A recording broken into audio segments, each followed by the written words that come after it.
Welcome to Mikab Model College online tutorial. We hope at the end of this lesson, you will have acquired the expected learning outcome. Sit down and listen attentively as we introduce. Hello students, you are welcome to another class on English language. It is the continuation of phrases that we began last time. If you have not forgotten, I told you that a phrase is a group of words without a finite verbs. And I told you that there are many conditions that must be fulfilled before a verb can be termed as non-finite, which I told you initially. But now we are going to talk about the types of phrases. The types of phrases. Now, there are basically three types of phrases, and these are: 1. Noun phrase, 2. Adjective phrase, 3. Adverbial phrase. These types of phrase will be discussed in details with their functions. These types can also be referred to as grammatical names given to an expression or given to expressions as they are examined in external examinations. Now, in external examinations, you may not see it as types of phrases. You will be asked what grammatical name or grammatical function that is given to a particular expression. So as far as we are concerned, we may call it types of phrases, or you can also refer to it as grammatical names and functions. Now, the first one that we are going to look at is noun phrase and the functions of noun phrase. What is a noun phrase? A noun phrase is a group of words whose head word must be a noun or pronoun. A noun phrase can be replaced by a pronoun. That is what we are talking about, is that the head word. When we say head word, what do we mean? The major word. That is what that expression must talk about. That is the head word there must be a noun. You have been introduced to noun as naming words.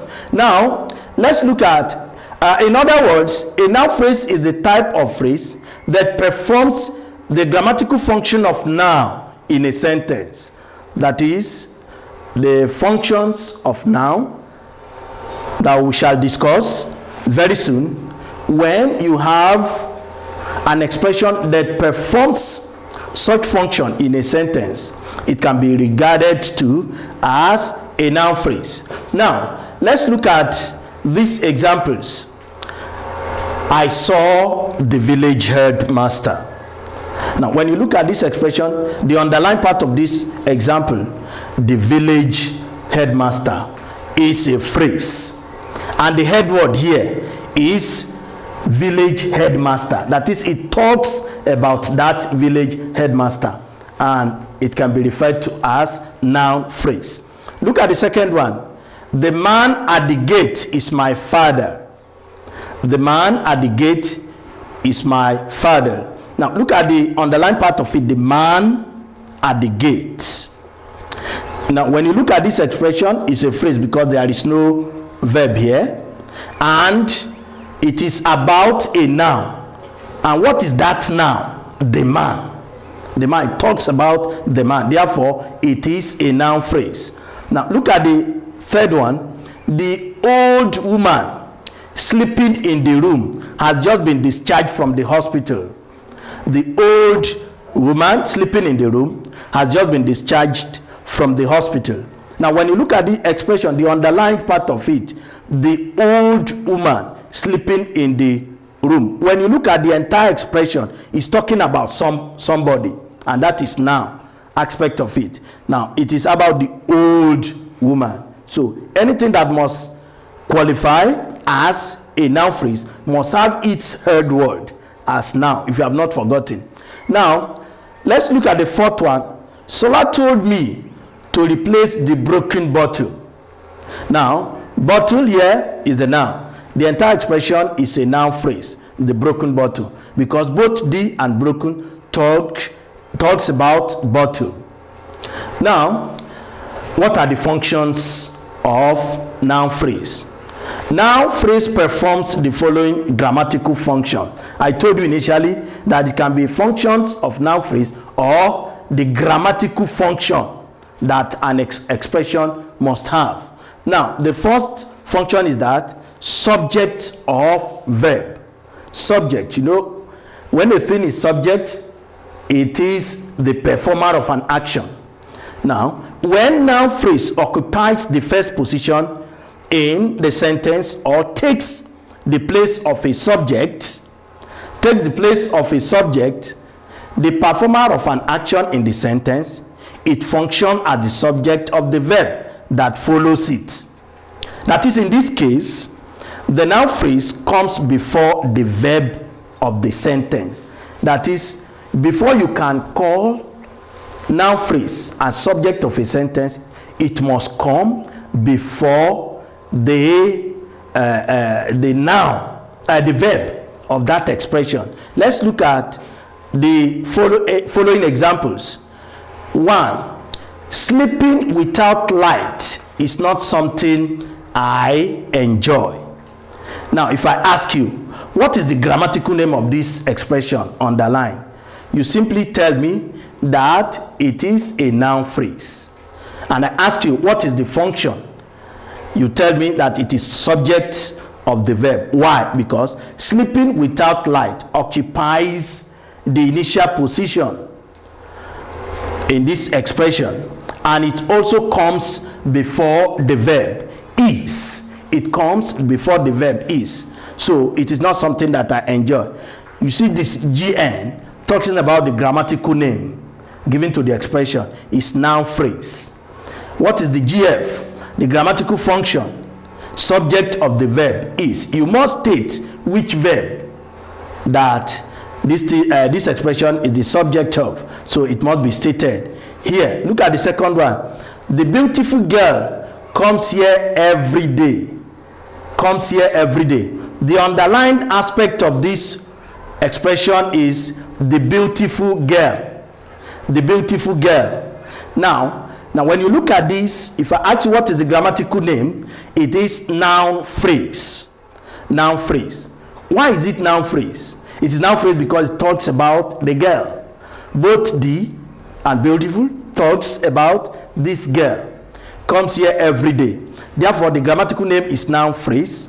The grammatical function is subject of the verb comes. I have told you that if it is subject, the expression will come before the verb in the sentence. Now, look at the second function, subject complement. Subject complement. When the noun phrase is the same thing or person as the subject, it functions as the subject complement. That is what we are talking about, is completing the subject, just giving information about the subject, which means it's not a different statement on its own. So in that case, you can call it, the function will be subject complement or complement of the subject. Let's look at the example. Olu is the doctor. Olu is the doctor. Now look at the underlying part, the doctor. Who is the doctor? Olu. Now it's referring to the same expression. Now the mystery is that the boy can write at his age. Look at this, the underlying aspect, that the boy can write at his age. The entire expression talks about this boy. It's a noun phrase. It's a noun phrase. But when you look at it, what is the mystery? What is the mystery? The mystery is this, that the boy can write at his age, which means that this mystery and the boy can write at his age are the same. They are the same. So in this case, it is the complement of this subject, while this one is also the complement of the other subject. The third one is object of the verb. Object of the verb. As you are all aware that object of a sentence refers to the sufferer or the recipient of an action in that sentence. When the noun phrase comes after a verb in the sentence, it functions as object of the verb. That is, it will occupy the object position. The object position in that sentence. For example, 1, I gave the money to the best students. When you look at this expression, I, the subject, gave, the verb, the money is the object, to the student is also an object. So that is when we talk about both direct and indirect object, though all the two are object. Now, when you look at the entire statement, the money to the best students is telling us that it is occupying the object position in this expression. So, and it comes after the verb gave. So if you are asked, what is the grammatical name of this expression, or what type of phrase is this, you simply tell us that it is a noun phrase. And what is the function? Object of the verb gave. You must state the gave. The gave must be there. Now look at the second one. Akpan received an award for excellence.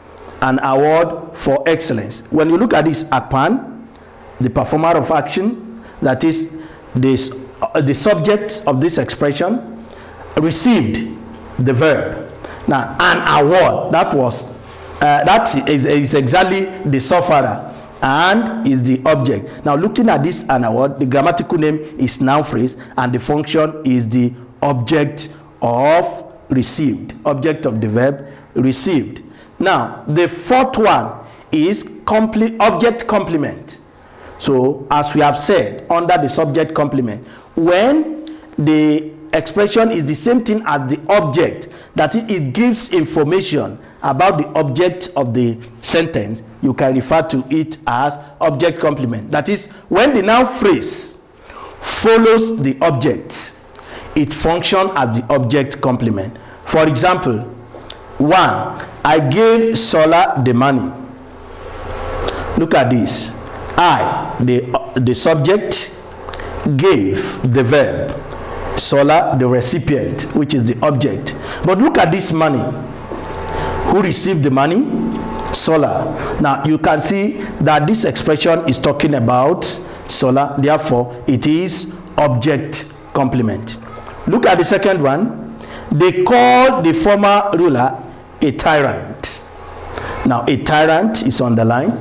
That is a noun phrase. The function is object complement. The ruler here is the same thing as this tyrant. So let's look at the next one. Yes, in apposition to a noun.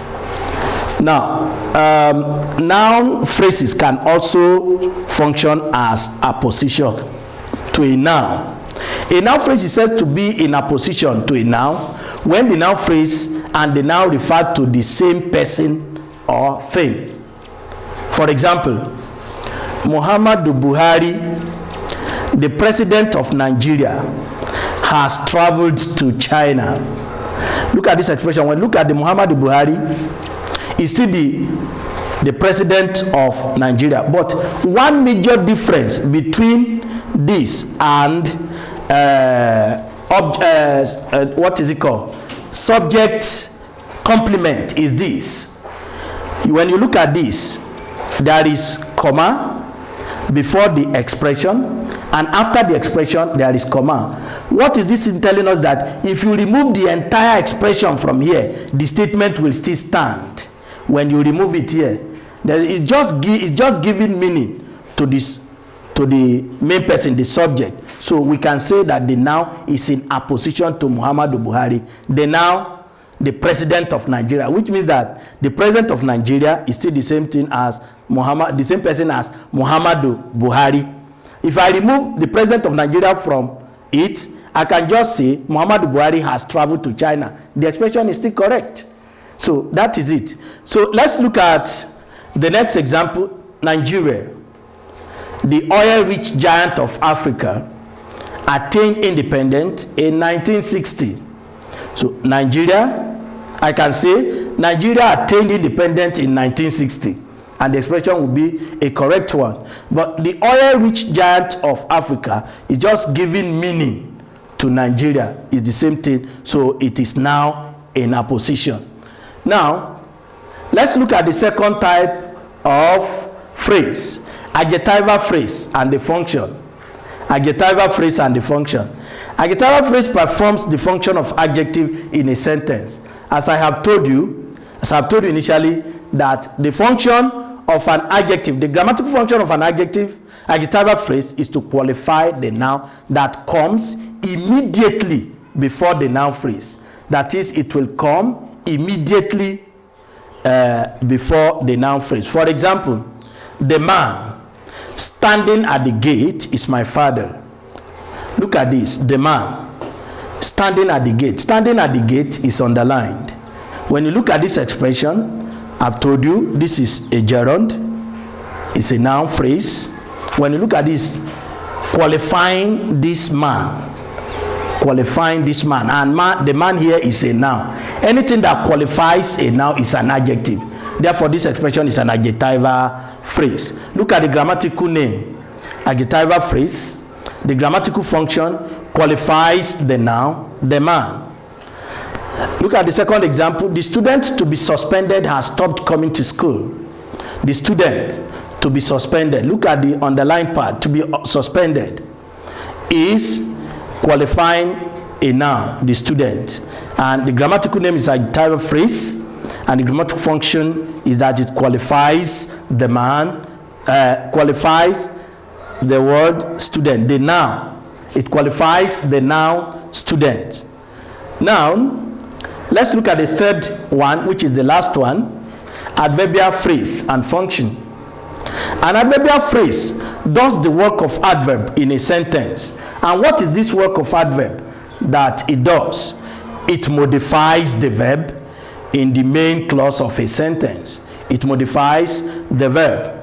That is, adverbial phrase indicates time, place, manner, frequency, condition, purpose, reason for an action, which means we can have adverbial phrase of time, adverbial phrase of place, adverbial phrase of each of these. That is what it's telling us. Now look at the example. I put the food on the table. Underline part, on the table. On the table is indicating place. It always answers the question where. That is, the function of this is that it modifies the verb put. I put the food on the table. On the table. So the verb that is modifying is this put on the table. Now let's look at the second example. He carries on as the boss. He carries on as the boss. Manner answers the question how. And when you look at this is an adverbial phrase modifying the verb carries. So that is what we have here. Function, it modifies the verb carries. Now the third one, the student comes to school twice a week.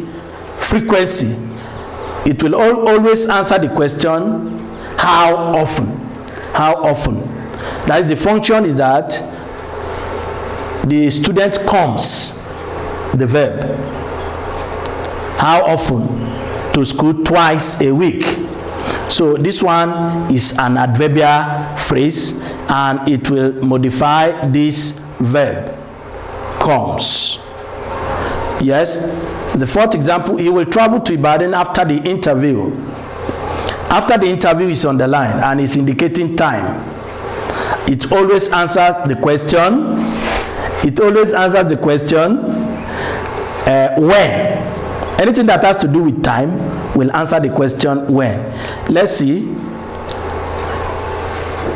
He studies hard in order to pass. He studies hard in order to pass. In order to pass is underlined. In order to pass is underlined and is indicating purpose. And it answers the question for what purpose. Now when you look at this function, what happened in order to pass? He studies. It comes back to his studies. That is the verb that it is modifying. Therefore the function is that it modifies the verb studies. Yes, students, we have come to the end of this lesson. We've discussed the various types of phrases where we have noun phrase, adverbial phrase, and adjectival phrase. Thank you. Till next time.